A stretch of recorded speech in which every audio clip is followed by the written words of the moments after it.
Good morning बच्चों, मैं doctor Sunita Nandal कक्षा 12th के लिए आज लेकर आई हूँ आलोक धनवा द्वारा रचित पतंग कविता। दूसरी कविता है जो, तो सबसे पहले इसकी कविता की व्याख्या लेकर आई हूँ मैं आज आपके लिए। कविता पढ़ेंगे। सबसे तेज बौछारें गई, भादों गया सवेरा हुआ, खरगोश की आँखों जैसा लाल सवेरा।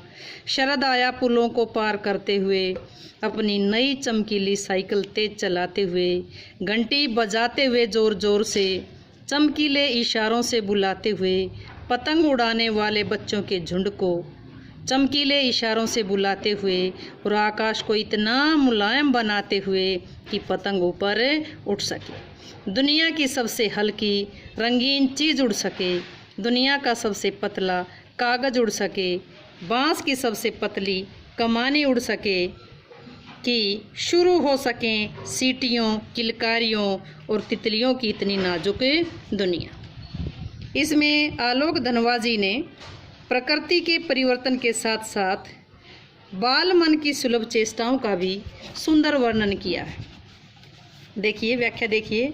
सबसे तेज बौछारें गई, कवि कहते हैं कि सबसे तेज बौछारें चली गई, अर्थात बारिश का महीना चला गया। तन मन को भिगो देने वाली बौछारें चली गई, बारिश का महीना चला गया। भादों गया, भादों का महीना बीत गया। भादों के महीने में जो काली घटाएं छाती थी, वो भादों का महीना चला गया, वो अंधकार खत्म हो गया। और अंधकार खत्म होने के समाप्त होने के बाद सवेरा हुआ, सवेरा हो गया। सवेरा कैसा सवेरा हुआ? खरगोश की आँखों जैसा लाल सवेरा हुआ। तेज बौछारें चली गई, भादों का महीना बीत गया, खरगोश की आँखों जैसा लाल सवेरा हो गया। और सवेरा होने पर क्या बताया कवि ने? शरद आया पुलों को पार करते हुए। शरद ऋतु ऐसे आ रहा है जैसे पुलों को पार करते हुए आ रहा है, अपनी नई चमकीली साइकिल तेज चलाते हुए। कवि शरद ऋतु का मानवीकरण करते हुए कहते हैं, शरद ऋतु को एक मनुष्य के रूप में माना है, यह मानवीकरण अलंकार आया है। शरद अपनी नई चमकदार साइकिल को तेज गति से चलाते हुए, जोर जोर से उसकी घंटी बजा करके, जो पतंग उड़ाने वाले बच्चों का समूह है उनको चमकीली साइकिल को तेज चलाते हुए, घंटी बजाते हुए, जोर जोर से घंटी बजाते हुए, चमकीले इशारों से बुलाते हुए। किसको बुलाते हुए? पतंग उड़ाने वाले बच्चों के समूह को, बच्चों के झुंड को अपने चमकीले इशारों से बुला रहा है। वो कुछ संकेत कर रहा है और पतंग उड़ाने वाले बच्चों के झुंड को अपनी तरफ बुला रहा है, अर्थात बच्चों को पतंग उड़ाने के लिए लालायित कर रहा है। फिर देखिए, सबसे तेज बौछारें चली गई, बारिश का महीना समाप्त हो गया। भादों गया, भादों के महीने में जो घटाएं छाई रहती थी, वो भादों का महीना चला गया, अर्थात अंधकार समाप्त हो गया। और अंधकार समाप्त होने पर क्या आया? सवेरा हुआ, सवेरा हो गया। कैसा सवेरा? खरगोश की आंखों जैसा लाल सवेरा हो गया। कवि आगे शरद ऋतु का मानवीकरण करते हुए कहते हैं कि शरद आया, शरद ऋतु आया। कैसे आया? पुलों को पार करते हुए आया। शरद ऋतु पुलों को पार करते हुए आया, अपनी नई चमकीली साइकिल तेज चलाते हुए। शरद ऋतु कैसे आ रहा है? पुलों को पार करते हुए, अपनी नई चमकीली साइकिल को तेज गति से चलाते हुए। और कैसे? घंटी बजाते हुए, जोर जोर से, जोर जोर से घंटी बजाते हुए, अपनी नई चमकीली साइकिल को तेज चलाते हुए, चमकीले इशारों से बुलाते हुए। किसको बुलाते हुए? पतंग उड़ाने वाले बच्चों के झुंड को, बच्चों के समूह को अपने चमकीले इशारों से बुलाते हुए शरद ऋतु पुलों को पार करते आ रहा है, चला आ रहा है। और आकाश को इतना मुलायम बनाते हुए कि पतंग ऊपर उठ सके। और शरद ऋतु, आगे कवि कल्पना करता है कि शरद ऋतु आकाश को इतना मुलायम बना रहा है, इतना हल्का, इतना कोमल बना रहा है कि पतंग ऊपर उड़ सके, अर्थात बहुत ऊंचाई तक पतंग ऊपर उड़ सके। दुनिया की सबसे हल्की और रंगीन चीज़ उड़ सके। पतंग क्या है? दुनिया की सबसे हल्की और रंगीन चीज़ कौन है? पतंग। वो पतंग ऊपर उड़ सके। कवि कहता है कि शरद ऋतु आकाश को इतना मुलायम बनाते हुए कि पतंग आकाश में, पतंग असीम आकाश में ऊपर उड़ सके। कवि कल्पना करता है ताकि दुनिया की सबसे हल्की, कोमल, रंगीन चीज़, रंग बिरंगी चीज़ आकाश में उड़ सके। बांस की पतली कमानी उड़ सके कि शुरू हो सके सीटियों, किलकारियों और तितलियों की इतनी नाजुक दुनिया। जब पतंग बनाते हैं तो उसमें पतली सी कमानी की तरह एक बांस की पतली तिल्ली लगाते हैं ताकि वो पतंग ज़्यादा ऊंचाई पर उड़ सके। कवि कहता है कि बांस की पतली कमानी उड़ सके, बांस की पतली कमानी उड़ सके। कवि कहता है कि संसार के पहले पतले कागज के साथ बांस की सबसे पतली कमानी भी इसके साथ उड़ जाए और इस उड़ते हुए पतंग को देख करके बच्चे खुश होकर सीटियां बजाएं, किलकारियां मारें और तितलियों की इतनी नाजुक दुनिया, और ऐसा किलकारियां, बच्चे सीटियां बजाने लगें, किलकारियां मारने लगें तथा कोमल तितलियां भी मधुर गुंजार करने लगें। एक बार फिर देखिए, सबसे तेज बौछारें चली गई, भादों के महीने का अंधकार खत्म हो गया, भादों का महीना चला गया, खरगोश जैसी लाल आंखों वाला सवेरा हो गया। शरद ऋतु चमकीले इशारों से किसको, पतंग उड़ाने वाले बच्चों के समूह को अपने चमकीले इशारों से जोर जोर से घंटी बजाते हुए, तेज गति से साइकिल चलाते हुए, कैसी साइकिल, अपनी चमकीली साइकिल चलाते हुए पुलों को पार करते हुए चला आ रहा है। और वह शरद ऋतु आकाश को इतना मुलायम बना रहा है कि पतंग आकाश में, कौन सा पतंग, जो सब दुनिया की सबसे हल्की, सबसे रंगीन चीज़ आकाश में ऊपर उड़ सके, जो बांस की पतली कमानी पर बनाई गई है, वो दुनिया की सबसे हल्की रंगीन चीज़ आकाश में असीम ऊंचाई पर उड़ सके। और पतंग को उड़ता देख करके बच्चे सीटियां बजाएं, खुश होकर के किलकारियां मारें और कोमल तितलियां मधुर गुंजार करने लगे।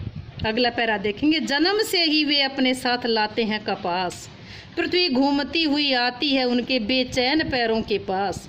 जब वे दौड़ते हैं बेसुध, छतों को नरम बनाते हुए, दिशाओं को मृदंग की तरह बनाते हुए, जब वे पेंग भरते हुए चले आते हैं डाल की तरह लचीले वेग से। अक्सर कौन, बच्चों का जिक्र किया गया है। कवि ने बाल मन की सुलभ चेष्टाओं का वर्णन करते हुए कहा है कि बालक जन्म से ही वे अपने साथ लाते हैं कपास। बालक जन्म से ही कपास की तरह, रुई की तरह कोमल होते हैं। बच्चे जन्म से ही कपास की तरह कोमल होते हैं, जन्म से ही अपने साथ कोमलता लाते हैं। पृथ्वी घूमती हुई आती है उनके बेचैन पैरों के पास। बच्चों की कोमलता का स्पर्श करने के लिए पृथ्वी भी उनके बेचैन पैरों के पास, उनके पैरों को छूने के लिए पृथ्वी भी उनके पास चली आती है।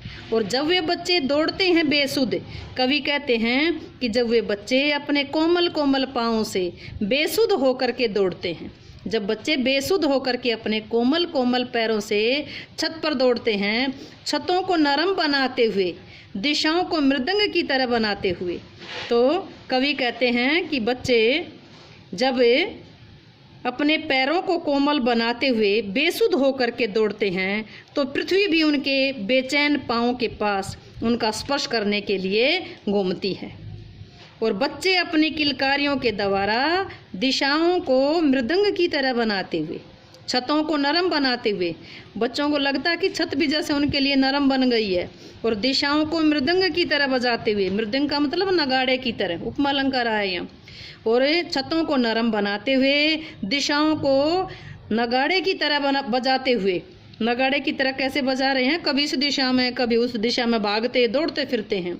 जब वे पेंग भरते हुए चले जाते हैं, पेंग भरना होता है झूले के ऊपर बैठ करके झूले की गति को बढ़ाना, पेंग भरना, उसकी गति को तीव्र करना।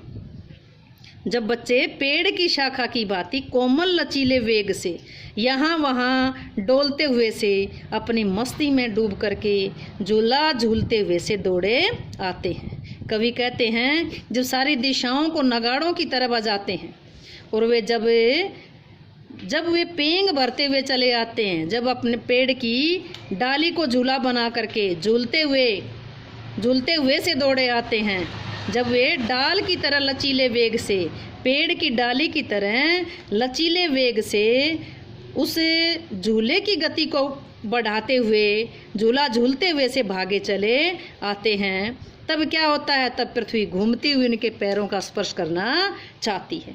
कवि कहते हैं, फिर देखिए, जन्म से ही वे अपने साथ लाते हैं कपास, वे जन्म से ही अपने साथ कोमलता लेकर आते हैं, कोमलता लेकर बच्चे पैदा होते हैं। पृथ्वी भी उनके पैरों का स्पर्श करने के लिए, उनके बेचैन पैरों का स्पर्श करने के लिए घूमती हुई उनके पास चली आती है। जब वे बेसुध होकर के दौड़ने लगते हैं, छतों को नरम बनाते हुए, सारी दिशाओं को नगाड़े की तरह बजाते हुए, और जब वो पेड़ की शाखा की तरह कोमल लचीले वेग के साथ यहाँ वहाँ डोलते हुए मस्ती में डूब करके झूला झूलते हुए से दौड़े आते हैं। संपूर्ण कविता में मानवीकरण अलंकार है। अब इसका काव्य सौंदर्य देखिए। सबसे पहले इसमें प्रकृति का वर्णन किया गया है, भाषा सरल सरस खड़ी बोली है, तत्सम तद्भव शब्दों का प्रयोग किया गया है, मुक्त छंद है, प्रसाद गुण है, दृश्य बिंब है, अलंकार स्वभावोक्ति है और भावात्मक शैली है। ये जो हाईलाइट किए गए हैं शब्द वहाँ देखिए, जैसा लाल में आँखों जैसा लाल उपमा अलंकार है। शरद ऋतु में शरद ऋतु का एक मनुष्य के रूप में चित्रण किया गया है, इसलिए शरद में मानवीकरण अलंकार आया है। जोर जोर में पुनरुक्ति प्रकाश अलंकार आया है। यहाँ इशारों से बुलाते हुए यहाँ प्रतीकात्मक बनाया है। यह बुलाते हुए बनाते हुए स्वर मैत्री अलंकार आया है। तो पूरे पद में स्वभावोक्ति है, अनुप्रास है, पुनरुक्ति है और मानवीकरण पूरी कविता में आया है।